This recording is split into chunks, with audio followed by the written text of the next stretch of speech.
Good afternoon, everyone. It's time to begin the May 10th Budget and Finance Committee meeting, and I'll call that to order. The first item on the agenda is consideration of minutes from April the 12th, 2018. If everyone's had a chance to look at those, any corrections to the minutes?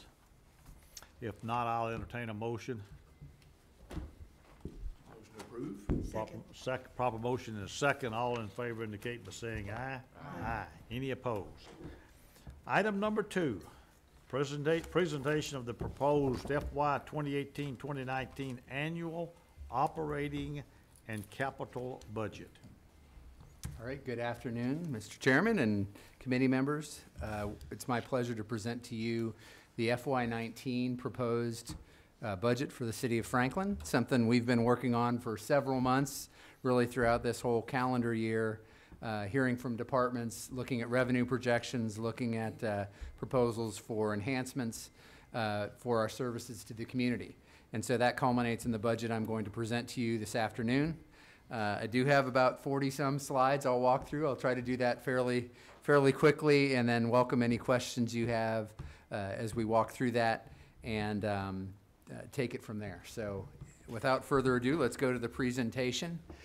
These are the things I'm going to talk to you about: our focus in the budget and its process, the general fund in particular, our primary operating fund, talk about our other funds, and then wrap it up. This is a slide you've seen a few times before, but it's pretty important. It's something we developed when we were meeting with bond rating agencies, but think it reflects some key pillars that support what we're about as a city and within our community. Our organization is managed at a high level with high standards, focusing on quality services, benchmarking our performance, adjusting and modifying that so that we perform at a level that meets the needs of our community, that we tell our story about who we are and how we're different as a community and a community of choice for businesses, for residents, for visitors. That we have a focus on strong community development with high development standards, a strong educated workforce, and a city that competes for investment every day. And then the foundation of all of this is our strong financial base, long-term financial planning and policies that you have all helped us put in place, a 10-year capital investment program, and other long-term financial planning efforts that we do. And of course, all that translates into a AAA bond rating from both Moody's and Standard & Poor's, which puts us in the upper echelon of cities across the country. So how we got here, I referenced a little bit in my introduction, but it's been really from the end of last year through today, and the budget was released last Friday to you and put on our website publicly this Monday to provide that recommended budget to you. From here, we would ask that this committee move the budget and related actions on to the full board for consideration for first reading on May 22nd. And then our budget notice would go out shortly after that, and then second reading and public hearing, the first meeting in June, which is June 12th, and then third and final reading June 26th. So really you've got about 7 weeks or so between now and what we would project is the final vote to process this budget, think it through, and give us your guidance on how you want to proceed. All right, so let me talk a little bit about our process. We do kind of 2 stages. We do a base budget determination, or what we call level service budget, where we look at what does it cost to continue the level of service that we provide today to our community. Again, we sort of refer that as the base budget, and that's sort of a starting point. And then the second piece that our departments provide to us is what we call program enhancements, which are ideas, investments that help us better serve the community, help replace equipment that's old, but also new ideas about how we serve better and meet the needs of the community. And through that process, our departments, our team produced 110 enhancement ideas that total over $14 million in terms of value. So that's an important process of looking at our options and ideas for continuing to serve the community at a high level. This all translates into what we set in terms of a property tax, and And I'll give a little bit of a teaser here. Our property tax is projected to maintain at the same level. We'll talk a little more about that later, but this gives you the history back to the mid-'80s to where we are today. And you know, that property tax rate at one point in the late '80s was over $2, and today is a little less than 42 cents per $100 of assessed valuation.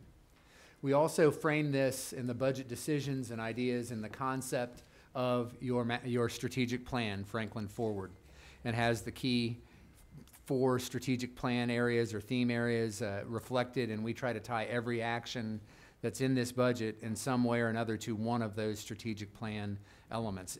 If they don't connect to that, then maybe they don't need to be in that budget.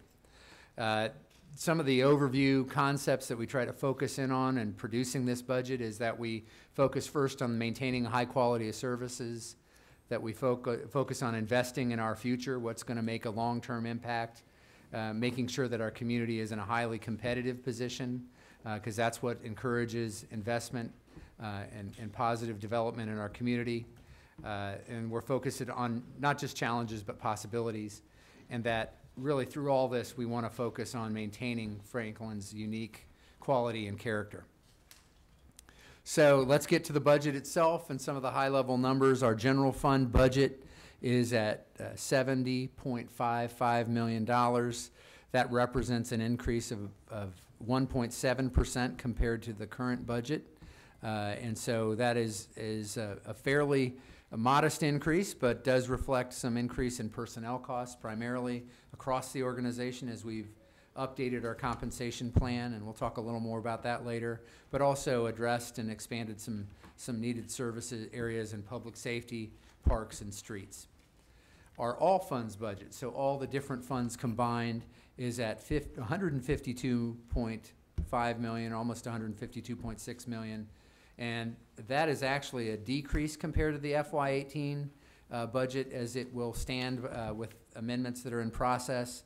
I will note that that budget this year will be a little bit higher because of an emergency sewer repair that we had to incur that has bumped that total budget in the current year up a little higher. If you take that out, it's about flat from the current year to the new proposed budget.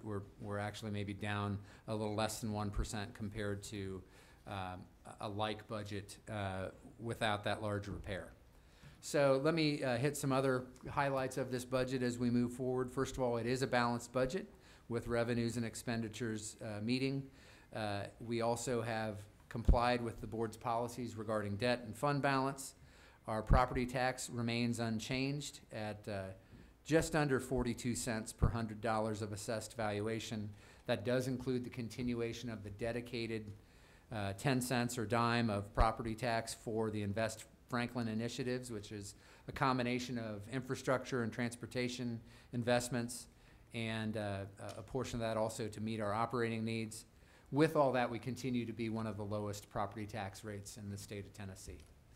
We are adding about 4.5 positions across all funds.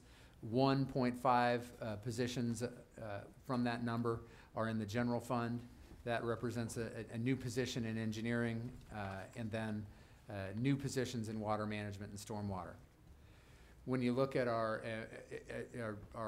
handling of personnel costs or our wages and benefits for our team, that's a critical focus. That's probably the biggest focus in this budget. It's always one of our largest focuses, but in particular this budget on a couple areas. First of all, we updated our compensation plan, and we had put that in place to be a 3-phase in starting in January of this year and July of this year and possibly July of next year.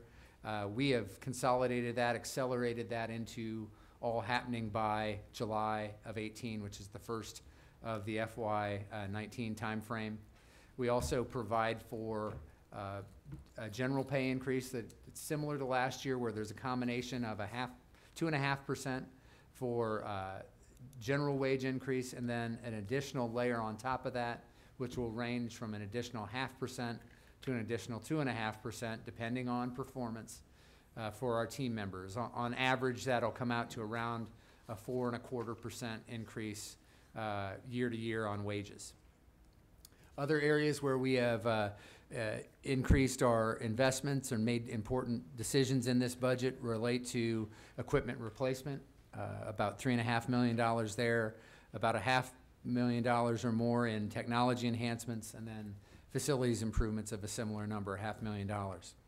Particularly glad to be able to bring this budget forward with $1 million increase in our neighborhood streets program, both in terms of resurfacing, street sealing, and sidewalk repair. While there are no tax increases or other fee increases, there is one fee increase proposed within this budget. It is our residential trash and recycling services, to move that from $17.50 per month to $19 per month. This will help our fund, and in this budget is projected to not have a general fund subsidy for the first time in any of our knowledge, at least I would say. And so that is the one fee adjustment proposed in this budget. And then I would note, and we'll talk in the next couple slides, this budget ties to our initiatives in terms of our strategic plan and our key performance measures, so that we are reflecting not just what we're spending, but what we're really trying to deliver to the community. So I'm going to go through each of our 4 strategic themes and highlight just a few key investments that are in this budget that I think help address those strategic areas for you. The first item is safe, clean, livable city category. A couple things I'd highlight there. We do have, and you'll see actually at your next board meeting, the purchase of body cameras, and also authorization to update as we replace vehicles, our dashboard cameras. We've had dashboard cameras for many years, but start to replace those with the same technology that syncs up with our body cameras. We also are replacing over 30 police vehicles. That's an area where we have deferred replacements in past years to make our budgets balance, and we want to address that more directly with some additional replacements, a higher number than we've done in previous years. We also have the construction of Fire Station 7 down in the southeast area of Franklin is included in the facilities tax budget, and replacement of Fire Tower number 2 in our budget, replacing a piece of equipment that's nearing 20 years of age. In our effective and fiscally sound city government category, a few things I'd highlight for you. Again, $1 million more in our street aid area for neighborhood street resurfacing, street sealing, and sidewalk construction and repair. We've got electronic bill presentment coming, which will be a nice improvement in terms of service to our citizens, our utility customers. A replacement of our sewer vac truck, which is an expensive equipment that helps us maintain existing infrastructure.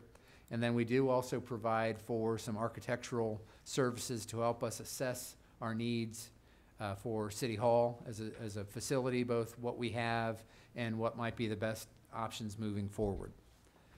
In quality of life experiences, talk about some things, especially as they relate to our parks system. Replacement of the tennis courts at Jim Warren. We chronicled for you the need for those to be upgraded and fully replaced. We also have initiatives that will help us move forward, capacity to help us move forward with partnering with Franklin Special School District and some developments in and around their facilities that both help the schools but also help the community. And we do have some funding for architectural services to look at components of our master plan at Harlansdale, to have those be ready for either partnerships through grants or partnerships through private investment, folks that want to do something to make our parks a better place, especially at Harlansdale, to have those ready for people that may want to fund them. Sustainable growth and economic prosperity. We continued $100,000 of funding for what we call pilot programs, so ideas that may help us better partner with private development in delivering attainable workforce housing initiatives. We also have our first full year of funding of the new Franklin Transit fixed route system, which we've reduced those wait times from an hour to 30 minutes. And we do have additional funding for the 91X commuter line that goes into Nashville through Franklin and helps bring workers to the Nashville area, and funding for some additional economic development work with Williamson Inc. Now, breaking down the general fund, looking at that, again, $70.55 million. The sources of that money, Again, over half of that's from local sales tax. So our sales tax continues to drive our revenue picture. That's a major component, and this is just our portion. Of course, the community voted to put an additional half-cent in place earlier this year, but that is entirely dedicated to the supportment of debt service for Williamson County Schools and their needs for new facilities. And that money actually never comes to the city, it goes directly to the county for the payment of debt service.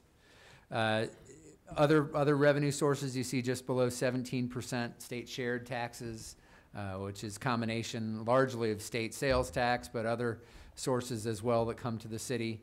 Property tax just under 11%, and then in the 4, 5, 6% range, you've got alcohol tax, building permits and fees, franchise fees, et cetera. So one of the things we've looked at the last couple years is to take a little different look and understand that nearly 3/4 of our revenue comes from consumption-based taxes when you roll them all together. The state shared tax, the sales tax, the alcohol tax, all are related to people's consumption choices. And that's just the nature of it. There's a little bit of inherent risk to that, in that if the economy hits a rough patch, that's one of the first places people make adjustments, is some of their consumption patterns. And we're likely to see that sooner in a budget than a budget that might be more based on a property tax or a different kind of revenue source. So that's just something to note there. The next slide looks at our expenses and where we put those dollars by functional area. And this is, again, a similar story. About half of our expenditures go in the public safety realm, police and fire. Public Works is right at 17%. Our community economic development initiatives are right at just under 14%. And our finance and administration functions right around 10.5%. So when we look at it by the same numbers, 70.55 million from expenditure category, you see personnel costs right at just under 73%, 72.7%, which continues to grow a little bit. Our business is based in our staff team, especially when you look at public safety. Those numbers tend to be well over 80% in terms of personnel-related costs. We deliver it through people, through our staff team, and so that's reflected in this budget. Operating costs, so contracts and materials, just around 22%, and 3.5% for capital equipment, primarily in this budget. So when you look at our performance over the years and what's projected for the end of this fiscal year, you'll see a strong performance. Our team consistently lives within its means. We've been able to add to our fund balance, our reserves, for 8 consecutive years through FY18, at least what's projected in FY18. And so that fund balance projected at the end of this year is right around $44.3 million. And of course, we have a balanced budget, so 19 shows that number just carrying over into the new year.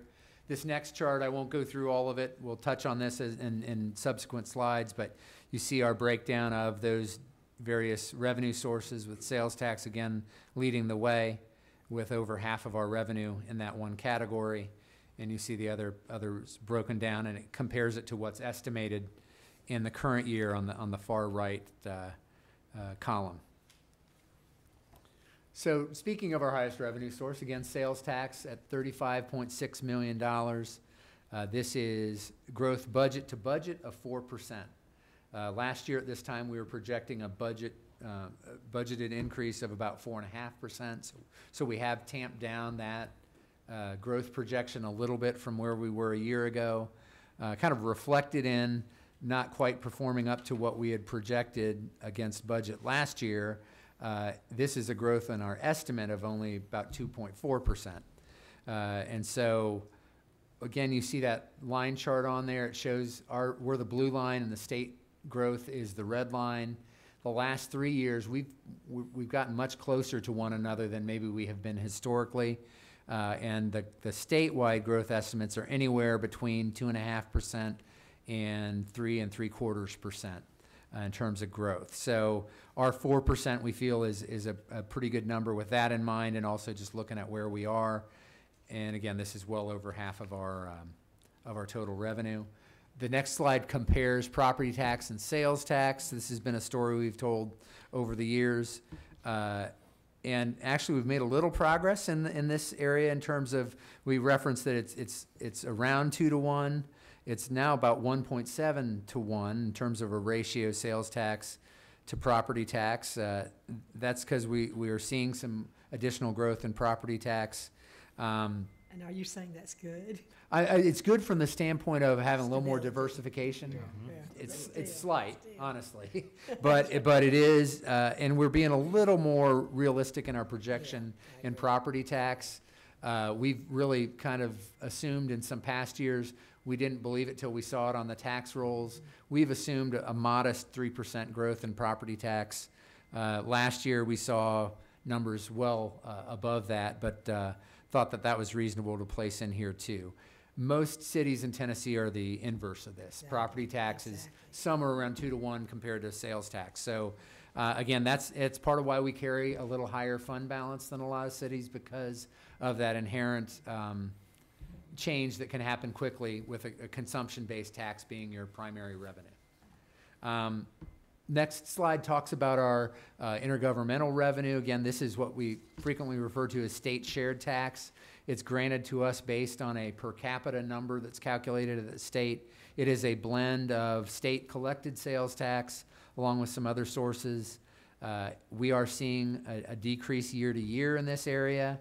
That is attributed to the phase out of the Hall income tax.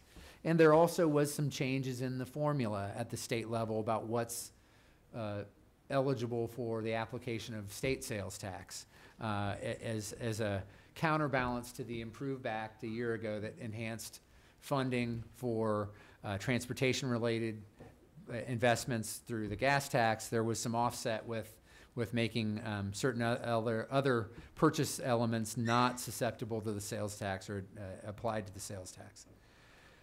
Okay, so the other funds that we see, we just sort of listed them on this slide. The license and business tax piece, the beer tax, liquor tax, those are all growing in the 3 to 4% range. So fairly steady, fairly consistent. Same with the next group in terms of permits and franchise fees, court fines.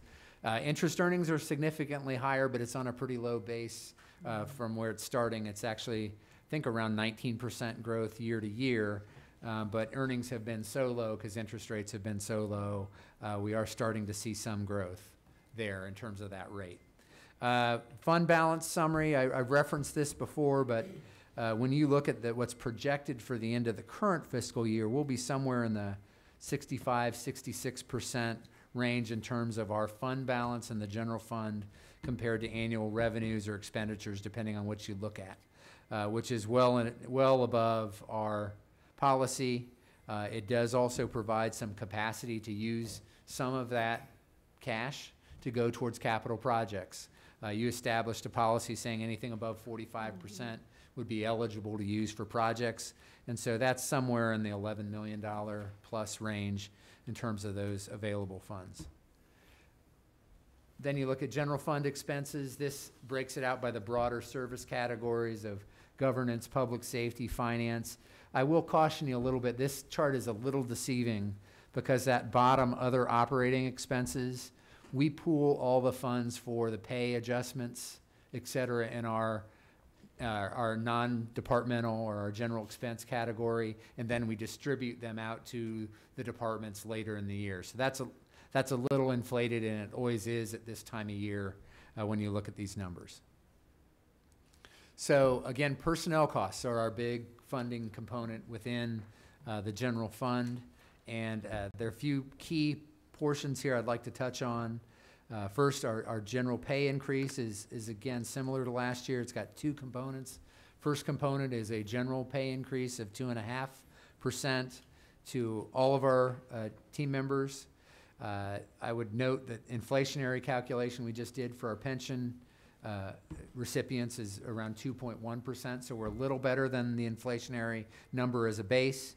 And then on top of that, we will add up to an additional 2.5% of permanent pay increase based on our team members' performance and their performance evaluations from the most recently completed review period, which was calendar year 2017. So again, that would mean people would end up generally between 3 and 5%. On average, that comes out around 4.25%. And that's similar to what we did last year. The other thing that was a really big thing, and the board sort of challenged us to look at this as an opportunity and became one of our very top goals, was to advance the phase-in of the market adjustments and to do that a little sooner. We'd originally talked about doing January of 18, July of 18, and July of 19 as an 18-month, 3-phase implementation. We were able to advance that and do that all at the beginning of FY19, and that includes the second piece of pay grade adjustments, the second 5% for non-public safety. We did all of public safety, full 10% pay grade adjustment in January. This would bring everybody up to that same adjustment by July of this year. Plus, we are looking at every position and every individual in those positions and doing what we call a progression or a pay banding adjustment based on their time in the position to make sure they're at least a certain percentage through the pay grade. And that will take place after, well, as a part of, before we do the annual performance-based pay increase. So you'll see the market adjustments and the compensation plan implementation, and then we will implement the pay for performance and general pay increase components. As I referenced before, there's 1.5 new positions within the general fund. The one new position is an engineer position, help us with project management. The other adjustments are 2 positions moving from part-time to full-time, one in information technologies and one in our fleet management area. Other good news within our personnel costs or expenses is our medical insurance. We continue the policy that we've had in place where the city pays 85% of premium costs for single coverage and 80% for family coverage for all of our full-time city team members. The good news here is that our premium will not increase this year. Really thanks to some modifications we made in the plan last year and just better experience this year and how the market responded to that put us at no increase. So folks will not see their contribution and their paychecks go up for the first time in a long time here. And again, this last year in FY18, we provided 4 tiers of coverage for our team members. We used to be in 2 tiers, and this provides for single either plus spouse or child, and full family coverage. And that's been an improvement for folks and gives them some more choices.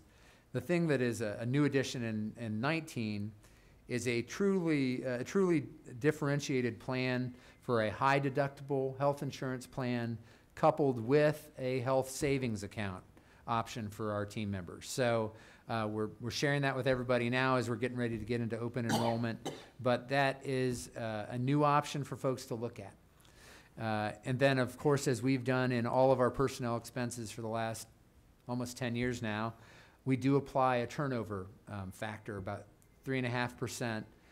This just anticipates that there's a natural turnover within the organization. You sometimes have time periods where positions remain vacant and or you hire somebody, a new person at a little lower rate because they don't have as much experience compared to the person who went out of that position. That seems to be a pretty good number in our experience in the last several years. The next topic sort of related to that is pension. There's a little bit of growth, around 7%, $100,000. It's a $4.5 million total expense in our pension investment. We are funded over 90%, around 92, 93% of our target right now, which is really good performance. We're proud of that. And as a total compared to the payroll, it's around 10%. Continue to hold at that area. And this just gives you a long-term history of what our investment has been. You'll see some stair-step jumps that reflects changes in the plan and the program. We did do a large one-time investment in 2010 to help the fund, and that has really helped us maintain stability in the plan. You see us sort of leveling out at this 10% range right now and around $4.5 million annual investment and making sure we're meeting our pension obligations. One of the things we do in the general fund budget is we do provide some funding to outside agencies to support their work in the community or direct services that are provided by those entities. We do have about a $55,000 growth there. That's largely driven by contractual increase with Williamson County Animal Control and also the regional bus service we referred to. We knew there was going to be a pretty significant bump in that cost, and that has come to fruition in this budget, so that's reflected there too. And I am also recommending an additional $10,000 to Williamson Inc. for their economic development partnership work. So this is just the laundry list, kind of the index of other funds and the page numbers in the budget document that you can find those on. And I'll take the next several slides and go through some key parts about the other fund components. This slide just reflects our total all funds budget again, $152.57 million compared to the current budget, which as amended is going to be right around just under 157 million. This just covers all of our budgets. You look at how it reflects in the different expenditure categories between personnel, operations, and capital. Again, you see around a 6% growth in personnel costs. That significant growth is really driven by implementing the pay plan and a few additional positions. Not a real heavy emphasis there, but some there as well. So within those other funds, let me touch on a couple key ones. Street aid, we talked about that. That is a growth of about $1 million in what's going into neighborhood street maintenance, and that's again resurfacing, sealing, and sidewalk repair. And that increased funding is coming from a number of different places. We have increased dollars coming from the gas tax, the local gas tax, that trickles down through the state to local communities to help us maintain streets. That's increased with the Improve Act, but also we updated our census, our population count, so that also influences this. We also have been pledging some funding from our property tax that continues to have some natural growth. That's just over $750,000 augmented in this fund for property tax. So of that $1 million increase, between $600,000 and $700,000 is an ongoing growth. So that's good that that base has increased to help us address street maintenance needs across the community within our neighborhoods. Next is sanitation and environmental services. I spoke about that a little bit earlier. This is our one area for a fee adjustment, moving from $17.50 to $19 per month. We have moved from a general fund subsidy 10 years ago of almost $4.5 million to where this budget projects no general fund subsidy. We are hopeful that that will be able to be maintained through this budget, but there are demands that could hit us in terms of equipment failure or other needs. But as it's written right now and as it's projected, we will be able to have this budget move forward without a general fund subsidy. We will put about $500,000 in the current year, and you'll hear about that when we talk about budget amendments later. We're going to be adding about $250,000 to the existing budget for general fund support to meet needs in that fund. Now, there'll be some significant policy discussions in this area with the full board as we move forward about fee structure, about how we structure the whole variety of services that are offered, some of which are used infrequently by our citizens, but are important to make sure we provide. So we're going to look at that. We're going to look at the cost of service structure, look at a multi-year plan similar to what we do in the water utilities. And so that is just sort of a preview of one of the policy issues we'll be bringing forward to you. We've talked about how recycling might change from the blue bag to a use of a tote or a rollout container there. So more to come on that, but this reflects our existing structure that we have today, and that service is nearly 2 million stops per year by our team in terms of serving residences and businesses across the community. In water and sewer, it is an actual reduction with, again, the large emergency repair we needed to do, which is somewhere in the $5 million range in terms of those repairs that took place in the current fiscal year. You see water at $12.8 million, our wastewater or water reclamation function at $15.5 million, and our reclaimed water system just under $400,000. What we've assumed to this point is the 5th year of our 5-year plan, which is 3.5% on water and 5.5% in wastewater. We will update that. We're in the midst of a cost of service study. We'll want to look at the bids that come in on the wastewater plant upgrade and expansion. Look at what we project going forward on that, both in terms of the cost of the project, the financing costs, and see how that affects this year, and likely look at what a new 5-year plan might look like. So that's what we've built the budget on with the best information we have at this point. And road impact continues to be an important element of what we do. We've got debt service of around $3 million in that fund.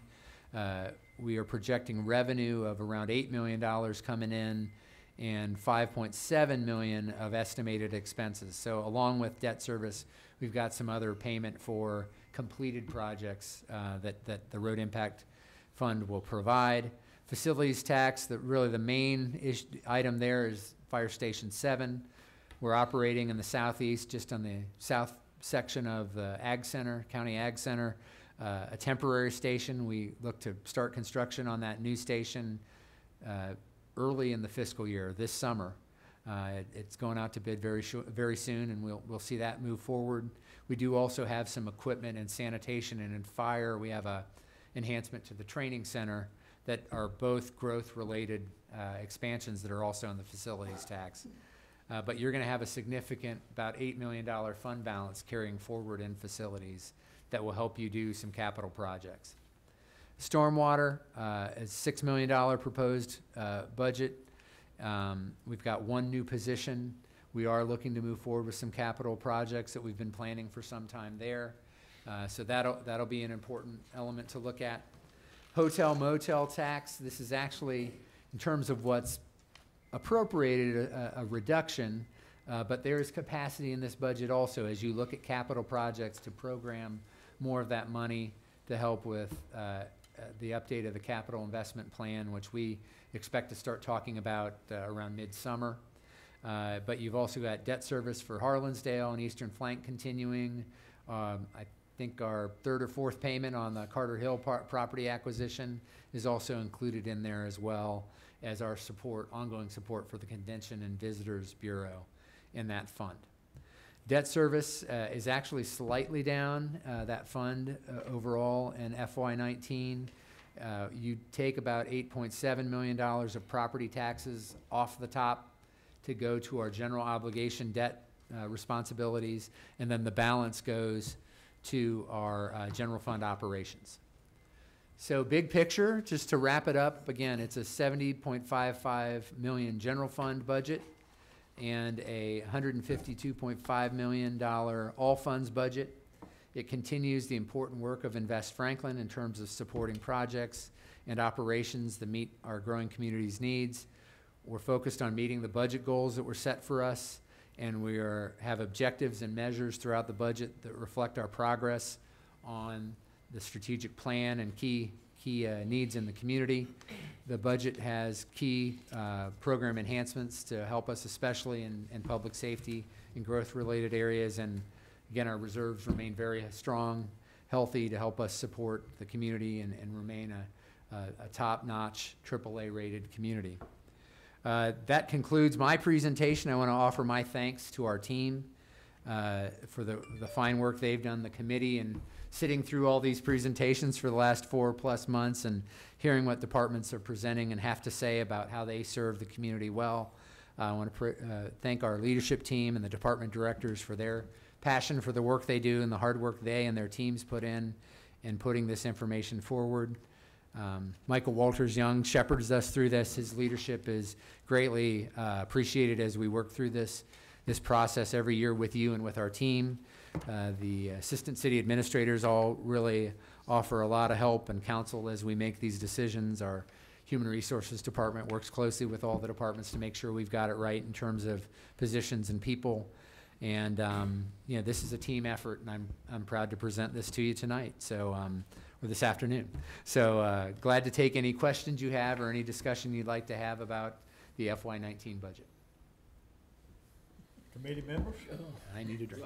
Oh, Well, in addition to the people watching at home, they 39 don't know how minutes. difficult Well that done. was with the constant beeping in the background. Didn't throw you off the beat. I was not backing up. Yeah. I did wonder what that was. Mr. Chairman, I just have kind of one observation type of question related to the enhancement. In your presentation, you mentioned 110 enhancement totaling over 14 million. And we didn't accept, That's right. but only a, Yeah. should we continue that? I mean, Oh, yeah. the question becomes like, okay, it's 110 and maybe we took 3.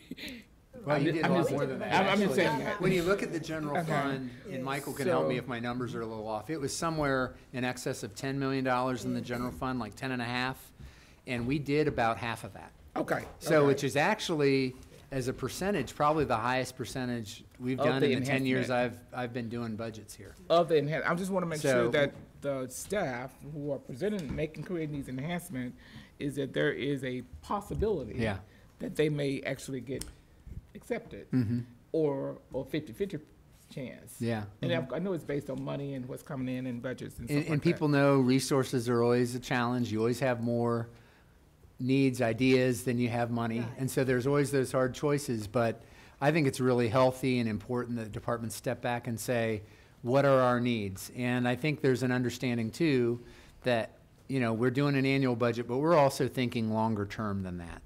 And it helps us look ahead about what those needs are. And I will tell you, as you look at your general fund capacity, these are all viable, really good ideas that we should be looking at. And so as we look at what our capacity is long-term, there are real needs in terms of service needs, and we need to keep that in mind, that this is a good budget. It does what we need it to do.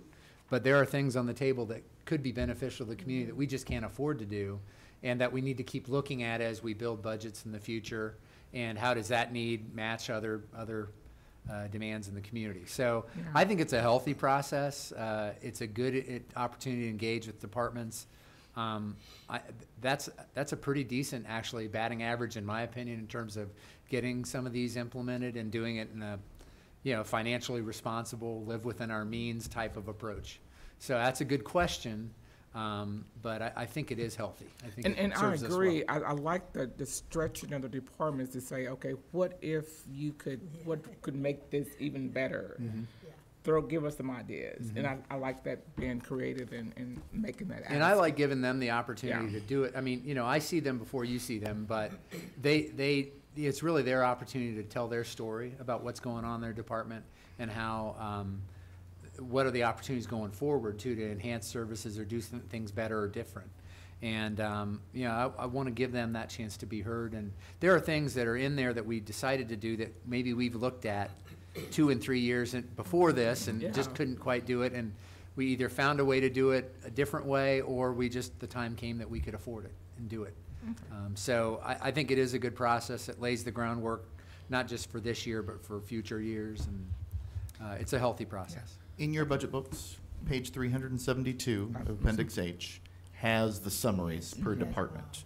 Of the $14 million that was submitted in program enhancements, $7.6 million was funded.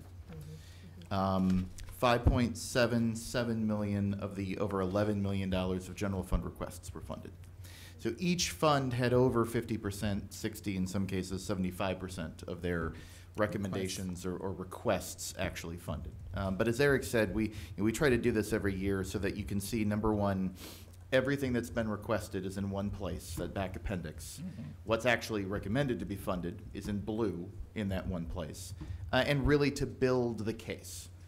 If there's something, last several years, I've submitted to you the request for a data analyst. Took a few years, huh? But and guess what? It's going to continue for a couple of years probably. But the point is to say, But that's hey, not discouraging for you, is it? absolutely not. And that's what I want to make sure. We're not discouraging Nope. staff by saying, oh, it didn't make the cut this year. keep asking. It's important for Yeah. staff to be able to lay that case, and it's important for you to know that these are the things that we're thinking of as we move forward. But you just can't afford it all every year. I know that story. Well, I think even the example of we talked about it in our budget process of the street resurfacing program in the State Street Aid Fund. And Joe York with the Streets Department had been advising a certain amount of resurfacing for a number of years, and we did the best we could. And then when state funding became available, there was already a plan in place, and he was able to, to make requests to be able to utilize those additional, revenue. So it really does help us on the budget side to understand what the department directors, as the experts in those fields, recommend. Right. And we certainly do not try to discourage them. We do talk to them, try to understand what they're working through, and that example is, I think, the ones at the forefront of what I've thought about lately is a program that we've been able to do more with. But it took, I know this committee's heard from Joe and his staff for years about that particular service. So that sometimes, in many cases, we can get to that point. It just takes us some time. The other thing, in street aid in particular, I should have mentioned, there is some growth on the horizon in that fund, as the gas tax will be bumped another penny this July, and then the final penny then next July of 2019. We have not projected that growth, so there may be some ability to do more as we move into that and start to see a little more revenue. But it's a healthy discussion. I think our team knew this year, when it came to enhancements, implementing the compensation plan update was a priority. So I think we may have seen a little bit fewer enhancements on the personnel side than maybe we have in the past, but that was not a directive. That just is kind of how it worked out. I will tell you, as our community grows, we're not going to have budgets every year that probably only have a position and a half in the general fund added. There's going to be times where we're going to need to enhance some staffing, and you can think of really about every aspect driven by something related to the growth of the community. But we're cautious on that, because we do find ways to do more with the people and the team that we have, but there will be times that we're going to have to take some steps and add multiple people in certain service areas to do what we need to do and what's expected in terms of service. Thank you. On Yes. the sales tax increase, do we have the April numbers yet, or how much we sent to the county to pay the school debt? Do you know yet? We won't have the April, of course, the new sales tax rate Yeah. started April April 1st. 1st, okay. We won't know that number until the end of June. Okay. And in fact, Mike Lowe and the finance folks, we've already been talking about what that report's going to look like for you all for that first report, because it will start looking different as we report how much we contribute towards school debt service. On an annual basis, we're projecting that number around $7 million Seven. per year. So that's our half. Yeah. That's So our it's really half. around 14 million, and because that's the other thing I think a lot of folks don't know, you all know it, but a lot of folks don't know, is our local sales tax, off the top, half of it goes to public education and the other half comes to us. So that 35.6 million, we're getting that for city operations, but that same 35.6 million is going to primarily Williamson County Schools for their support of their operations. And now we're sending an additional, annualized will be around 14 million to them, 7 of which would normally go to the city, but for the first 3 years, we pledged to support school debt service. So There's the a 2022 budget will be interesting. Yeah. Yes, it will. Yeah, that's what- right. Yeah. That's what we were So saying. there's a Yes. sunset. Whenever that's right, when it sunsets, Yeah. that's Yeah. going to mean a lot. That's, and a and lot as we of talk money. about capital investment program updates, which we probably will start that conversation in the summer, that'll be something we'll project out, because we do a 10-year planning window for the capital projects. And so in that window, you're going to see the sales tax 3-year commitment expire, and you'll see some other revenue come online that can help with projects.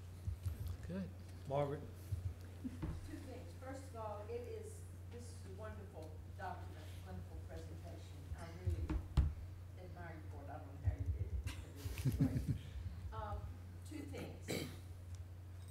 I had asked that we look into 3D modeling for planning, and I don't want to step on Emily's toes, but she explained that there's a lot to it. It's not just going out and buying a piece of equipment. and I understand that. Also, I understand why we didn't get it. Michael has been very good at explaining why I didn't get everything I wanted. But anyway, he did a good job with that. But I want us to understand that this 3D modeling is extremely revealing.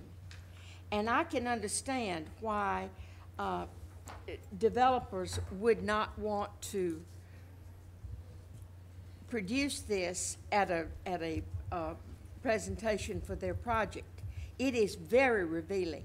And if we had had this, I guarantee you there's some things that are in this town today that wouldn't be here, had we had any idea what they were going to look like.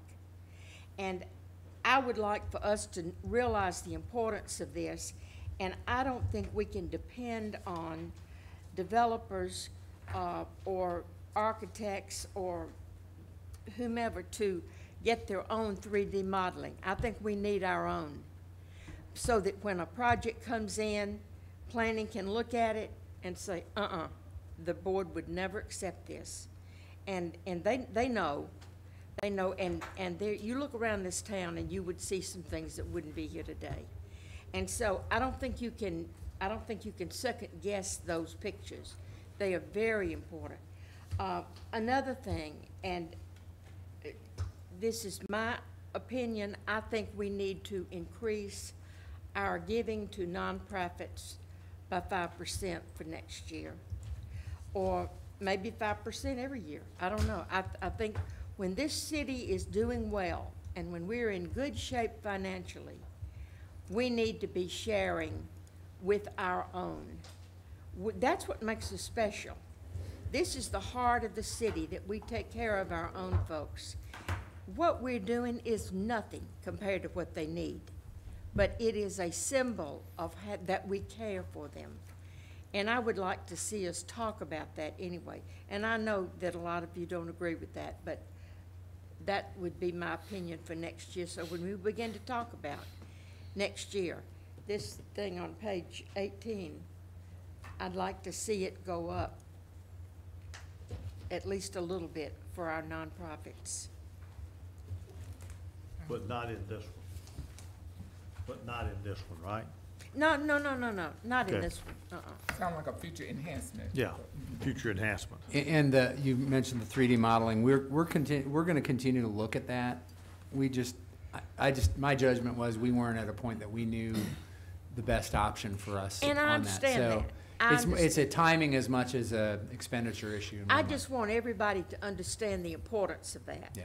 Because there are things that we cannot see. And when they produce that for Franklin Road down there at Dodson's, when they produced their 3D modeling and we saw what that thing looked like hanging over the river, it was a no-brainer after that. So I just think we need to really not minimize the importance of that. Thank you. Any other comments? Good report. Thank you. Let's go to item 3, consideration of ordinance 2018-10, ordinance to adopt a budget for fiscal year 2018-2019. So really, I was gonna say, this I'm- all covers what I just Yeah. talked Yeah, about. that's Item 3 is the actual budget That's right, adoption. that's right. Item 4 is the tax establishment rate. of the property tax, Yeah. which is a maintaining the current rate. And item 5 is the adjustment in the refuse and recycling That's right. collection rate. And then Michael will talk about item 6, which is amending the current year budget, so. Actually, item But- 6. Oh, no, I'm is sorry, the- 6 is water, I'm sorry. The water management Water, budget. and 7 is the amendments, so. Well, 3, 4, and 5. 3, you've 4, and already- 5 is you've what we already- just talked about, Yeah. right? Yeah. And 6. 3, 4, And 5, and 6. 6 is what you Yes. just talked Okay, about. okay. Yes. Sound like we're moving right along. So, So, do we want this to go, do you need to get? Yeah, my request is that you vote on each of these. Right. And Just- send them to the board. We could put them on for Do first you want it to go to the reading. workshop? You tell us. I would think that people would need to see it, but I mean, we could put it on both. To kind of hit our schedule, it needs to be on the voting I think session it's for first voting. I think reading. we all know we gotta pay our bills. We got to have a budget. I don't see any need for it to be on the workshop myself, but you've got an opportunity to see it on the voting. You're gonna get a chance to vote on it. there's only one change. That's $17.50 to $19.50. Yeah. So So I would say just put, You couldn't vote make- on it, You but couldn't make your thing like a third of what it yeah, was. what I do is typically at the public hearing, which is the second reading. Okay. I will do a shortened version of Okay. this, not 39 minutes. Thank you. Yeah. Maybe 10 minutes, Yeah, yeah, hopefully yeah. a little less than that even, but to hit the highlights and the overview of what's in the budget, because that's the public hearing, and I usually do that before we have the public hearing, and if anybody wants to comment or question, that's a good opportunity there too. It's been posted, there'll be public notice posted on May 24th about that hearing. So there are opportunities. I'm glad to do it either way. I'd but- do it either way. Yeah, To I the could, voting, to the voting. I could too, though, Voting? because, you know, you put it all together for us, Yeah. and so I feel good about having heard that. Okay. So not on the workshop or on the workshop? I'm voting not on the workshop. I'm If voting we aye. do it on You're the, gonna do the 10-minute on the. Yeah, public and we're hearing. gonna do it. I would do it We're at gonna the do it second second reading. reading. Yeah. And all of that'll be covered. Yeah. Yeah, and everybody else has picked up their budget. Yeah. All. Yeah. If you do it on the if you want to do it on the 22nd, I'd do it at both. I would have time on the workshop or work session and then have it for first reading later that evening, just so that we stay on our schedule. So I'm good to do it either What way. does it look like for the workshop next? And we were just looking at it today. Maybe It's you're talking- about 10 items. There are 2 or 3 that will take some time, that will have some time on it, So we have 3 that takes time, like you said, to write that. I mean, and we could just do it as if you've got the budget, and I could do a very Yeah, brief. yeah, right, we read I all won't do this, I this, don't yeah. think so. We'll put the 3 items on the workshop then, because it should not Okay. be but a couple of minutes, the No, we'll- workshop. and I won't there's recreate 5 this, of- that's There's for 5 of us here, Yeah. Yeah. So the 3 items go to the work session? We'll put it on both. we don't both. Yeah. All right, then the first thing then is to have a motion to recommend to the full board the One, two. budget for fiscal year Right. 2018, 2019. So moved. Second. All in favor indicate by saying aye. Aye.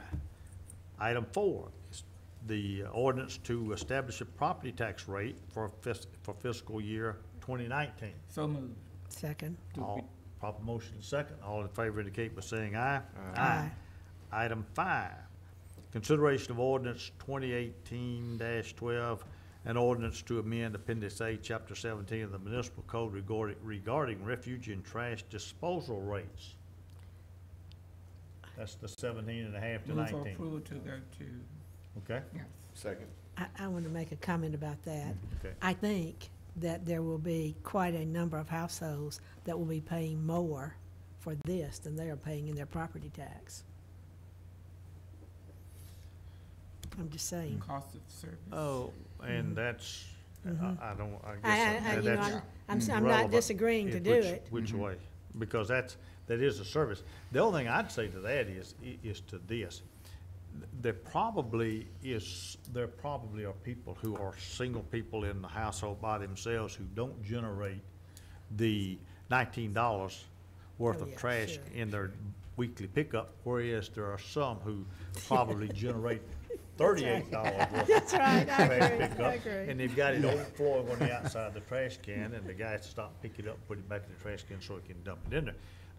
That's the inequities in some of this right here that we need to look at sometime or other. But as far as the 17.5 to the 19, Yeah, I don't just have a say, problem with I'm gonna have to figure out how much. I did just a kind of little thing. I mean, it's really, Yes. it's really closer than you think. That's $1.50. so we do have a motion No, and no, a no, second. the We've $19. had The discussion. $19. All in favor of the ordinance to go from 17.5 to 19, indicate by saying aye. Aye. Okay? 3 is 3 readings, 5 is 3 readings. So the thing I would say, I just want to clarify, the items that require 3 readings, on the 22nd of May, we will put on both agendas. So that's item 2, 3, 4, and 5. Okay. Those, all 4 of those items require 3 readings, so we'd want to do that first vote on the 22nd. So we'd put those on both agendas. Items 6 and 7, or 6, I'm sorry, 6, we could put that on work session only, but I think we're going to vote on that at second Six- reading, right? 6 will be done on June 12th, because that's a one reading. Okay. Yeah, and then item 7 will be 3 readings as well, because it's the appropriation of funds resulting in a negative fund balance in certain funds. Right, in other words. And we'll talk covering about that those, a little covering more that, yeah. detail. Cover that in a second. Yeah. So items 3, 4, and 5 are 3 reading items? Yes. Okay. 2, 3, 4, and 5. Well, 2 is your presentation. just- Oh, sorry, I'm sorry, yes, Right. yeah, 3, 4, and 5 is Yeah. the, okay. yes, sorry. All right, item 6. Consideration resolution, the resolution adopt the estimate of revenues and expenditures for the Water and Sanitary Sewer Utility Fund for fiscal year 2018-2019 and providing an effective date. We covered that? We've already covered that? Well, We'd still ask that you vote We need you to move affirmative that to to the move board. it to the meeting of June 12th. So Okay. moved. So moved. Second. Proper motion second. All in favor indicate by saying aye. Aye.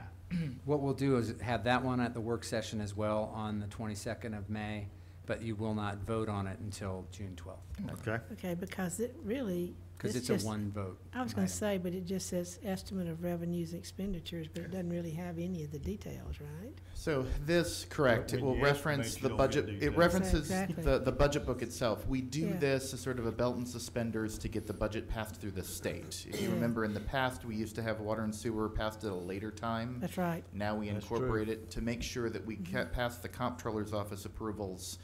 We keep this resolution, even though the budget's incorporated under 2018-10 for water and sewer. We just want to make sure that all of our i's are dotted and t's crossed. So that's why this is continuing to be in the budget book and go. It just needs only one reading as opposed to the others that need 3. But I remember we used to do water and sewer. A couple of, That's what, a right. couple of months That's later? what he- Yeah. That's what we were just Yeah. saying, yeah. Okay. Item 7, consideration of ordinance, say 2018-19, fourth quarter 2018 budget amendments. Good afternoon, members of the Budget and Finance Committee. My name is Michael Walters-Young. I am your Budget and Strategic Innovation Manager. The fourth and final budget amendment for fiscal 2018 is in front of you now. This amendment is required for 3 reasons, and it all has to do with our friends at the state. We must make sure that the budget that all funds, the 14 funds that we appropriate, have positive fund balances, positive cash balances, and that we don't overexpend any of those funds. We try to keep ahead of this during the year, which is why we had 3 other previous budget amendments. And now we are in front of you with sort of, we'll say, the final cleanup. There are 3 components to this budget amendment. The first component is a year-end transfer from the general fund fund balance, to the Sanitation and Environmental Services Fund of $250,000. This will bring the total annual transfer to $500,000. We are confident that this will put that fund in both positive cash balance and a positive fund balance at year-end. One brief bit of explanation. Positive cash balance means that at the end of the year, June 30th, that you'd look at their bank account if they had a separate bank account and it would be in the positive, okay? So that there's enough funds to pay all the bills.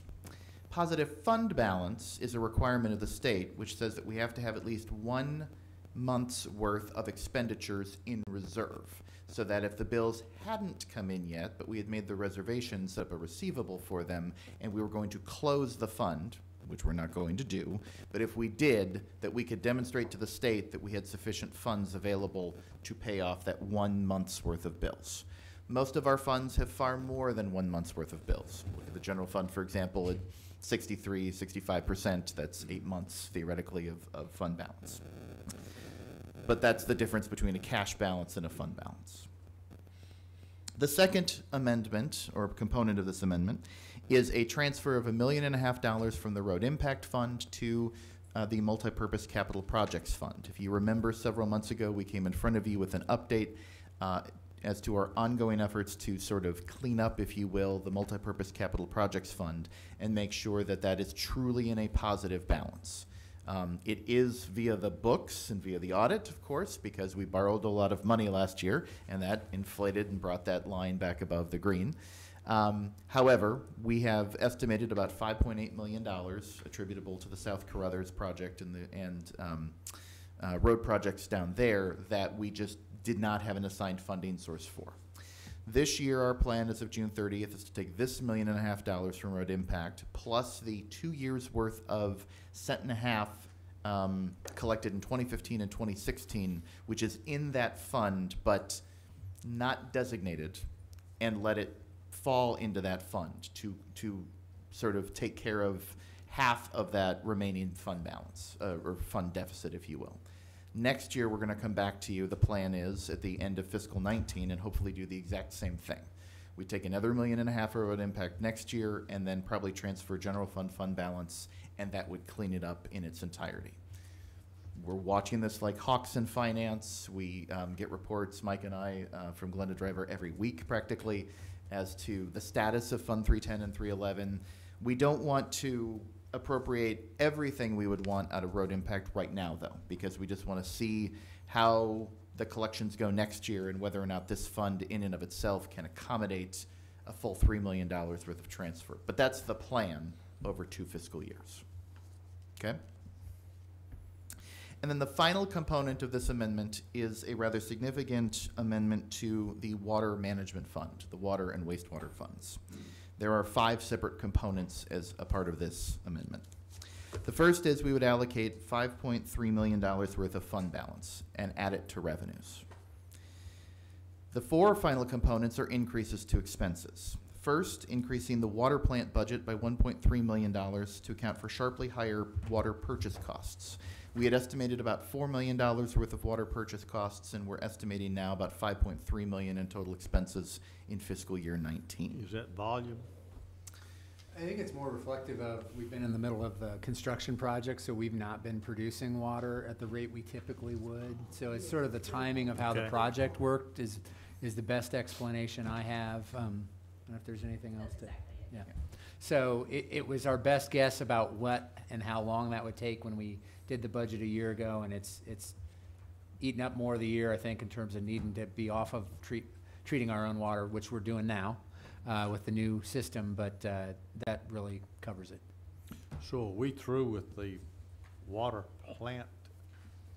It is in the final Whatever. stages of commission, what they call Okay. commissioning, but it is fully operational right now. It's producing treated water.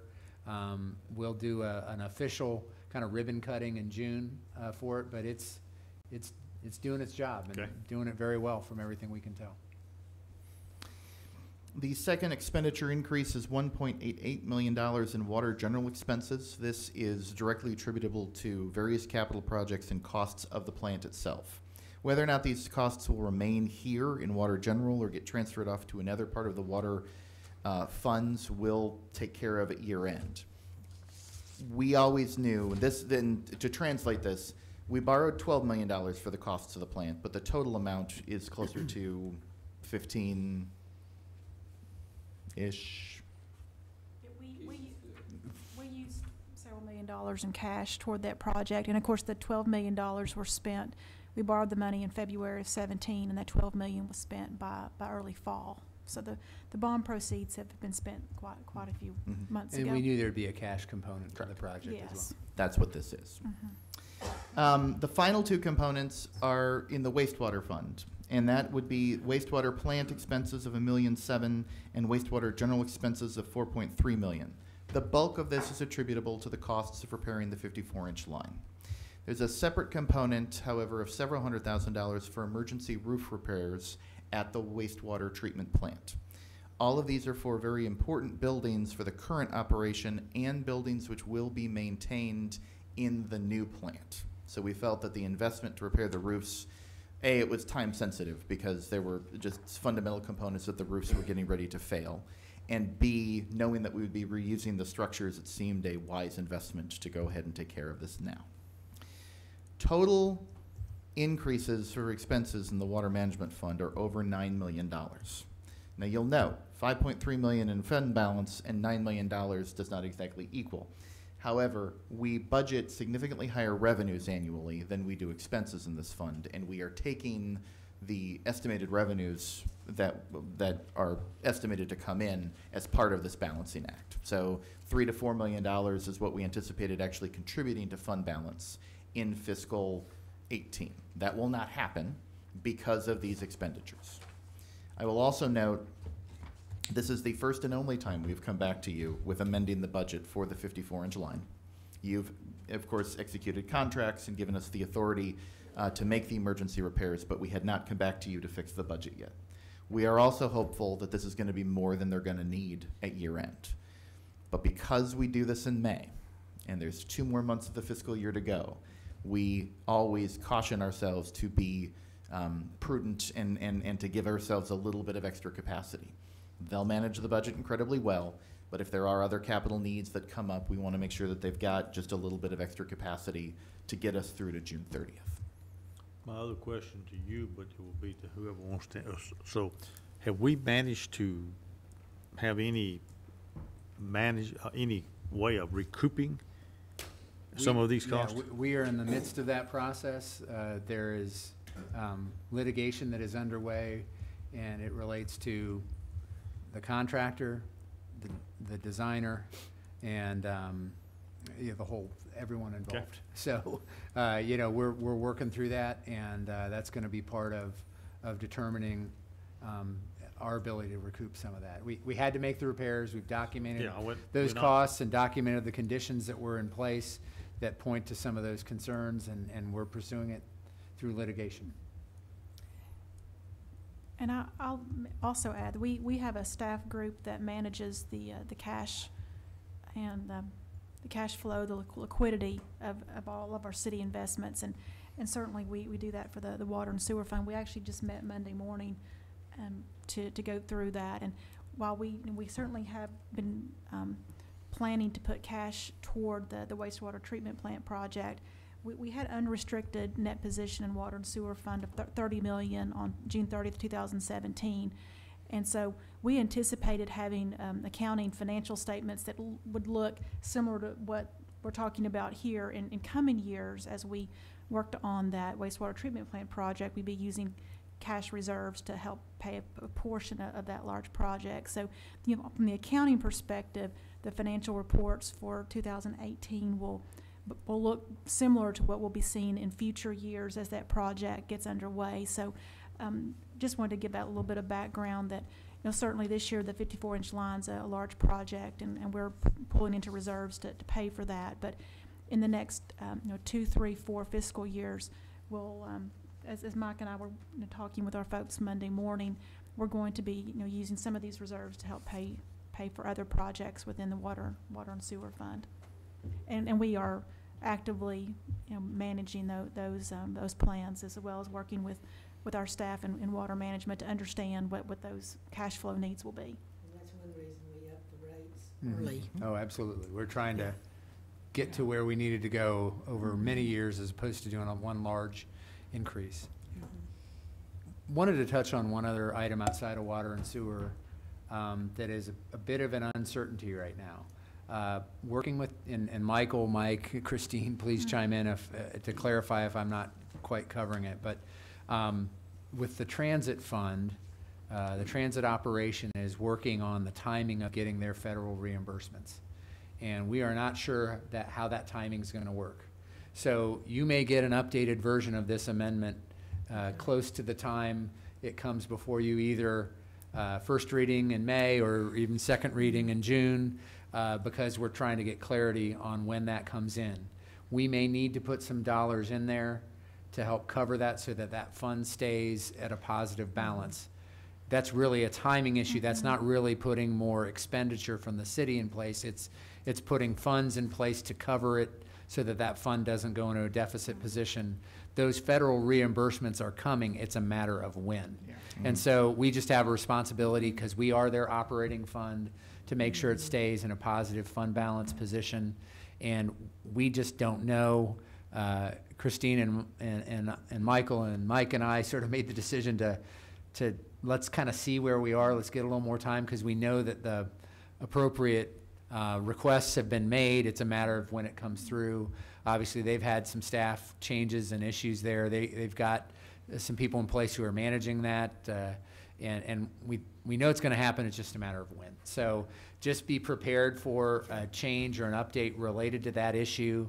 And I can't even give you fully an idea of magnitude because of the uncertainty with it. So Isn't federal funding about 2/3 of their budget?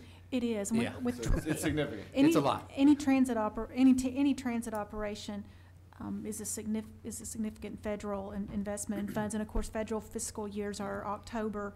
We are on That's July right. 1st. That's a good point, Even too. without the staff difficulties they've had this year, I mean, just as we know, they've just been a very sad year for those folks with the loss that they've experienced. But the challenges of the timing of the federal fiscal year being October that's a difficulty in itself, in addition to what they've been facing. And of course, we're very fortunate here that our projects that are funded with state funds, we at least share the same July 1st fiscal year with the state of Tennessee. True. So while it can take a while to get those funds, at least we're on July 1st compared to federal, the October 1st versus us being July. So that is part of the explanation, but it has been as staff we've been watching the federal reimbursements on transit and consulting with their staff, but we did want to we want to make sure that the books will close adequately, and we certainly have a good staff relationship with the transit folks, and we'll work to make sure that we get all those accounted for properly. Any other questions on the budget amendments? This can go to the voting board. Yeah, we would need a motion to approve, or to recommend to the full recommend it. board Exactly. this particular ordinance then. So moved to the full board. Proper motion in a second. All in favor indicate by saying aye. Aye. Item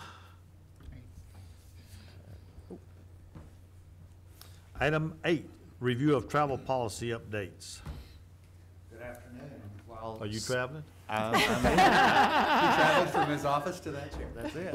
Absolutely. While part of the staff has been working on budget, another part of the finance department has been working on policies.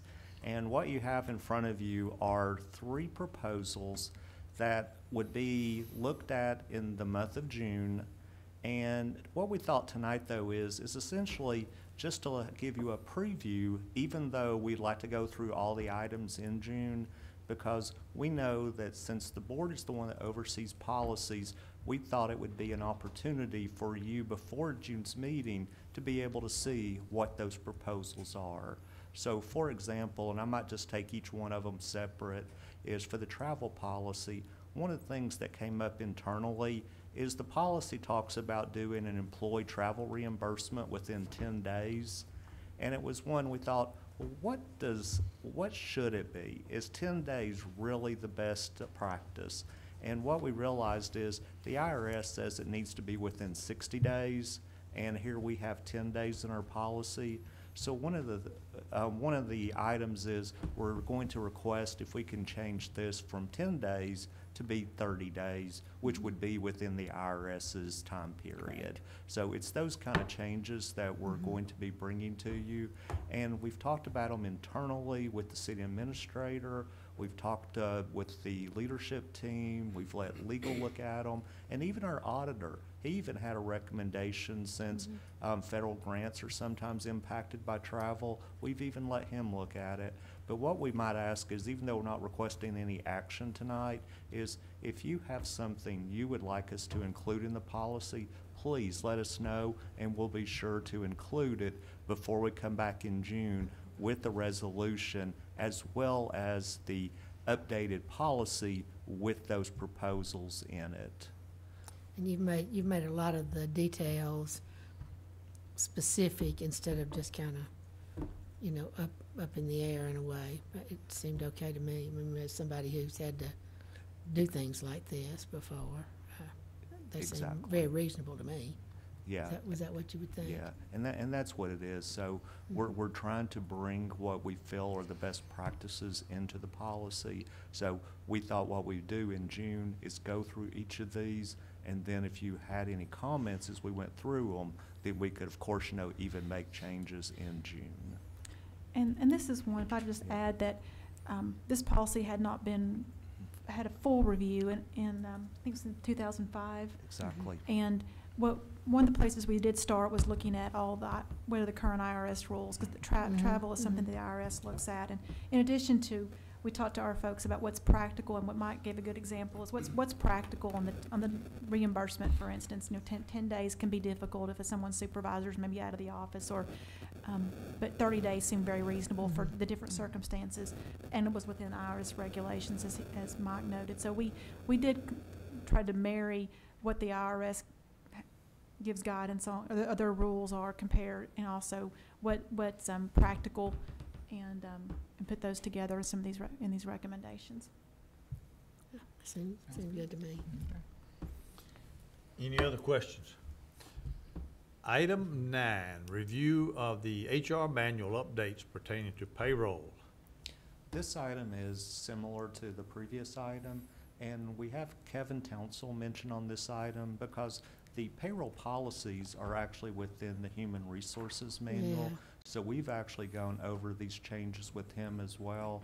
And what we're hoping to do is, we're hoping to make sure that the HR manual is current for our current situation, because the policy actually right now says they're 37.5-hour week employees. We no longer have 37.5-hour week employees. So it's just one, we've gone through the HR manual, looked at the ones that pertain to payroll, because that's what finance does, is we do the payroll processing. So we would like to bring those in June, go over those, and then that way also we'll have a resolution that will include those items. And also in the backup, you'll notice we highlighted some things, just so that as we go over the items, we thought those were the highlights as we go through them. And And this is just appropriate for these updates, a review of these Exactly. manuals. That's it. Right, Yeah. okay. Yeah, it was one, what we try to do as part of our internal controls is go over policies annually. And we kind of informally think of June as being policy month after budget has already been put in place. So so that's what we were thinking is, and these are the 3 that had seemed to be the ones that seemed to be most in need of being made current. Well, and the fire is always Exactly. an interesting, so yeah. Exactly. Yeah, okay. Exactly. And this should be updated to reflect And it the is. review we've done over the last year or so Yes, on yes, fair labor standards and all those things to Exactly. make sure it's Exactly. clean. And the Kronos implementation Yeah. as well. Right. So this is also a preview, so. It yeah, is. we should- It's simply a preview. Item 10, review of disbursement policy updates for consideration in June. On this is actually a policy, whereas the travel policy was 13 years old, this one was only 2 years old. And sometimes when you write a policy, you think you've covered everything, and our You always think that. accounts That's payable right, that's personnel, right, they good came point. back and said, Mike, if you look at what you wrote, you said invoices over 100,000. What do I do with an invoice that's exactly 100,000? Gotcha. So one of the changes is actually just, and I think that's really most of the changes, are just to clean up some of the language. Okay. So I think what's happened with our policies, they have stood the test of time. Most of these are not major changes. Yeah. It's just one, just to get them current. And so what we thought we would do is do this one similar to the travel policy. We'll bring you a a resolution plus an updated policy, so you can see what impact it'll have.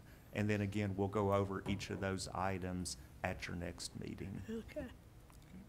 Good enough. Item 11, monthly reports from May 2018. This may be mine as well. All right, go ahead. What I would say is that with the month you have in front of you, we finally, if you look at budget, we finally have made it where we kept being right under the budget Yeah, amount of right, 4.5%. exactly. We finally made it to where we actually achieved it. So to me, that was the item that I guess stood out to me for the monthly reports. I just want to say, if you look at the one on building permits, I guess was the second, the reason I say that is because if you look back there on the previous years, you'll see on 2008, it dropped, precipitously then. we still really haven't gotten up to where we're at the 2008 level for building permits. Although those dollars for permitted development are as Yeah, higher I than know, we've ever but, had. So, yeah. but I'm still The saying the though, raw number, yeah. the raw number Mhm. there, that means that can happen, you know? Mhm. But anyway, that's really all I wanted to say, yeah. Committee members, any questions on monthly reports from anyone? Very good. I guess we get money from the, Cool Springs Conference Center, so that That's always good. looks We good. were up Good month. a little bit over the same month last year, Yeah, and yeah. and they've had the winter months seems to have been good months for them. We had maybe some softness there toward the end of the calendar year, but they've had some good months, and Mhm. they're keeping busy. I've heard generally positive reports from them in terms of future bookings as Good. well, so Good. sounds like they're doing They're pretty they're well. aggressively they're bidding on conferences that are out even in 21 and 22. Only Margaret. Meeting Is that your adjourned. phone? Is that your phone? I have one more thing before you Okay, get okay. I'm kind of afraid to do it right now. For June, we anticipated that we would move our start time back to 2 o'clock, if that's okay. That's We've been fine. doing 1 o'clock for the longer Yeah, budget yeah, sessions. yeah. But if you're okay, we'd go back to a 2 o'clock standard meeting time, Yeah. if everybody's okay with that. Yeah, That that'd be good. sounds good. All right, Okay. that's what we'll do. Well, we got you out here. We still good timing. Still good timing. Do we want to let Margaret make the motion? No, I'm nervous. I'm too nervous. Any other business? I'll entertain a motion to adjourn then. To adjourn. Second. Second. All in favor indicate by saying aye. Aye. We are adjourned.